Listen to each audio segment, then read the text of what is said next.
Good evening, ladies and gentlemen.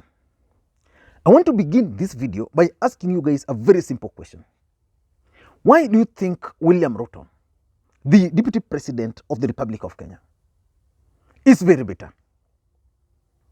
His body language, his tone confirms that he's a bitter man. And indeed, he has confessed himself that he's bitter and angry. For me, William Ruto is bitter because of four main reasons. Number one, President Uhuru Kenyatta failed to endorse his bid. He had banked on the support of the president. So he's very bitter with President Uhuru Kenyatta, and therefore he's extending the bitterness to Kenyans. Number two, William Ruto has campaigned for close to 4 or 5 years. Raila Odinga began campaigns the other day. But Raila Odinga is catching up or is even ahead of him. So it's also very bitter. Number three, William Ruto is very bitter with the opinion polls, because all opinion polls are showing that Raila Odinga is now ahead of him. And today, his team released an opinion poll, which is going to form the basis of this analysis today. The fourth reason why William Ruto is very bitter is because he had a clear strategy for this particular election.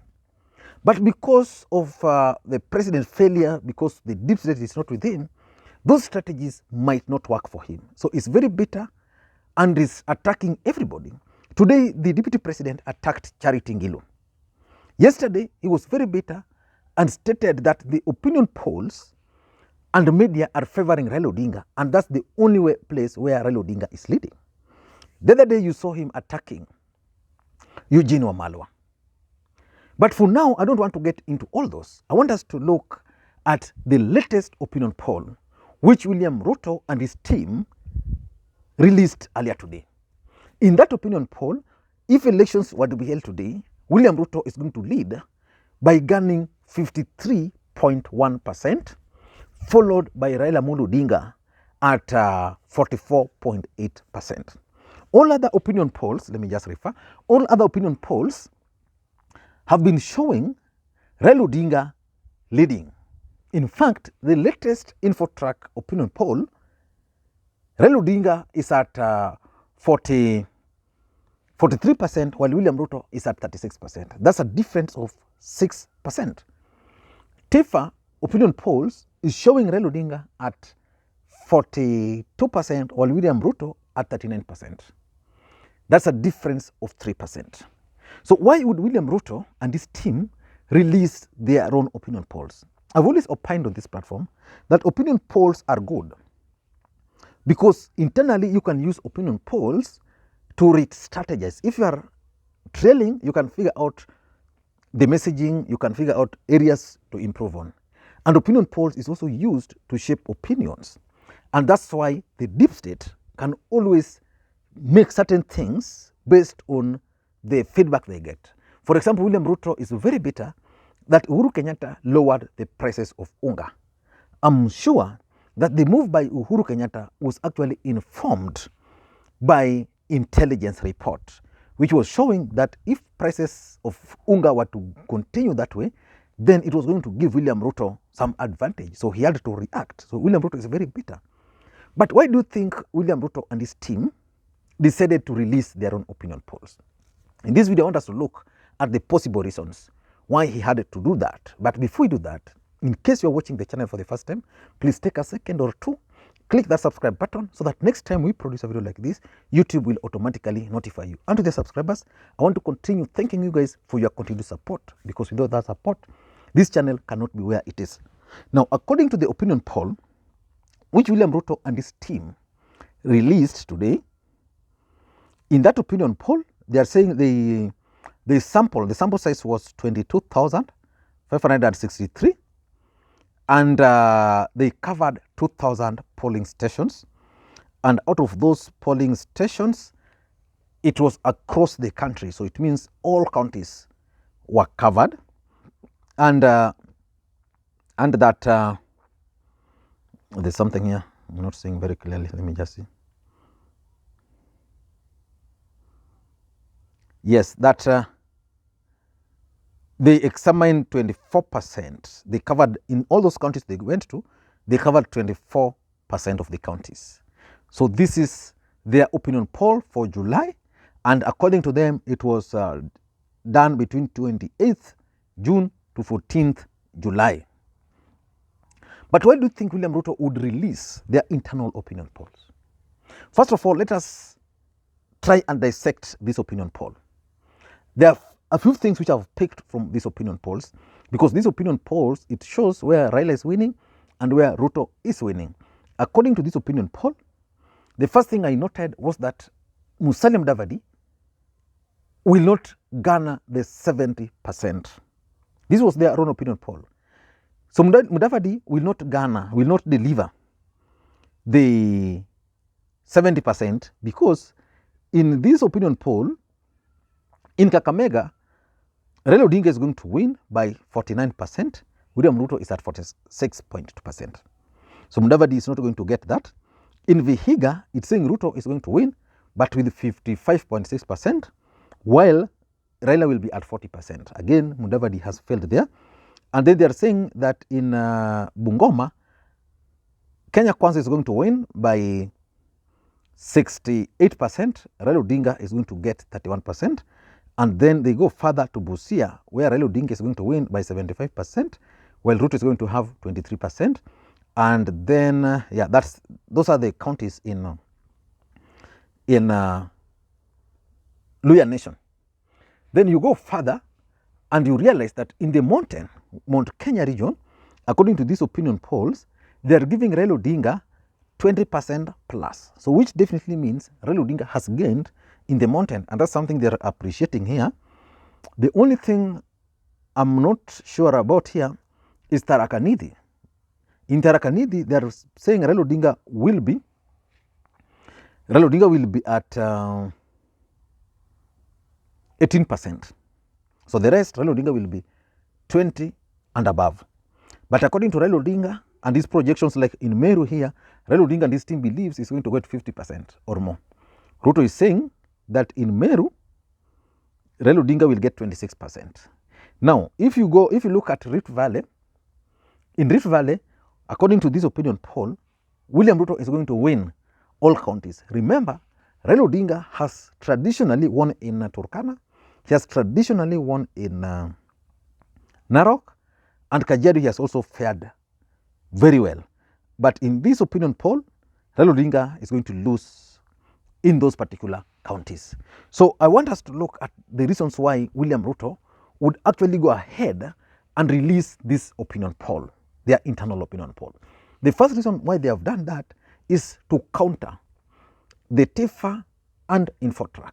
If you've been listening to Ruto keenly, he's been attacking opinion polls in this country, that the opinion polls are favoring Raila Odinga, just like he's been attacking the media. So to counter, because according to these opinion polls, Raila Odinga was going to, is ahead by 43% according to Infotrack. According to TIFA, this opinion, Raila is ahead by 42%. And if you've been following those opinion polls, Raila Odinga has consistently been gaining, because previously, Raila Odinga used to be at 20-something percent, William Ruto was at 60-something percent. So when Raila Odinga began campaigns, the figures started going up. So he has released this to counter those opinion polls. Because if you look at the way the opinion polls are being released, I am sure that this week might not end before either Infotrack or TIFA releasing their opinion polls. So he's trying to counter those opinion polls. So that's number one. Number two, it's about the fight for the undecided. So many Kenyans are undecided, and of course majority have not taken sides. But there's a percentage which are still undecided. How do you persuade these undecided? Because if Raila Odinga is consistently gaining and winning in the mountain, in other places, then it means, for example, in the mountain, majority of people will now then decide, okay, let us go with the winning side, which is Raila Odinga. So what William Ruto is doing now is countering that, so that Kenyans will be able to see that if opinion polls are showing that William Ruto is at 53% and Raila Odinga is at 44%, then it means there is no way Raila Odinga can catch up. So in my view, I strongly believe that William Ruto has released this opinion poll as a strategy to persuade the undecided so that they can decide now to join Kenya Kwanza. But I don't know whether that can really persuade them using internal opinion poll. If I were them, I would persuade, for example, the Radio Africa, which is perceived to be his, to release a totally different opinion poll showing why Raila, for example, has dipped.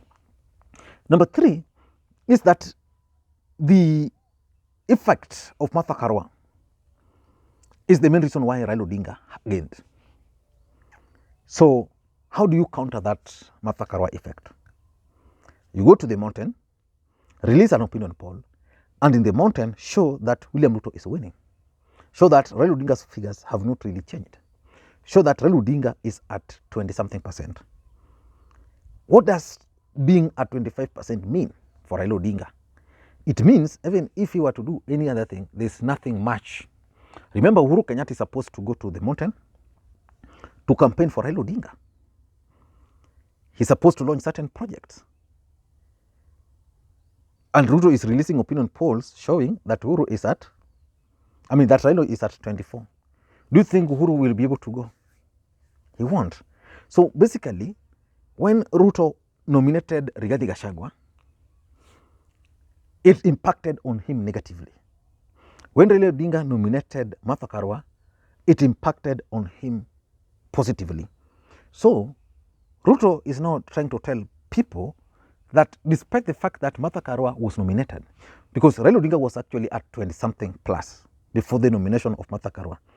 So it's simply telling these people that despite the fact that Raila nominated Martha Karua, nothing has changed in the mountain. It was expected, and this is the fact, that when Ruto nominated Rigathi Gachagua, there were a lot of movements from Kenya Kwanza to undecided when he nominated Rigathi Gachagua.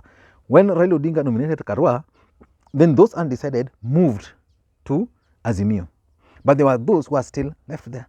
These are the people William Ruto is targeting by this particular opinion poll, that the choice of Rigathi Gachagua has not really affected him much. And lastly, I also believe that William Ruto is a shrewd politician. He understands certain issues. And one of the things William Ruto is understanding is that President Uhuru Kenyatta reduced the cost of unga in this country. You can tell from the reaction of his supporters, himself included, that that move caught them by surprise. They had expected to continue attacking the government using the cost of living. Uhuru Kenyatta listened to the intelligence advice and reduced the cost. So Kenyans are today following very closely to see whether the cost of unga will go down.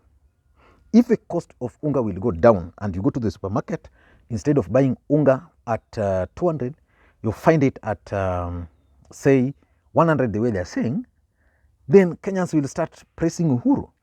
And that's why William Ruto was better. And to react to that, he has released these opinion polls. And then he'll go outside there and tell Kenyans that this guy failed to reduce the cost of unga. He has only done it now because we are putting pressure. If anything, cost of living is one of the big issues in this election.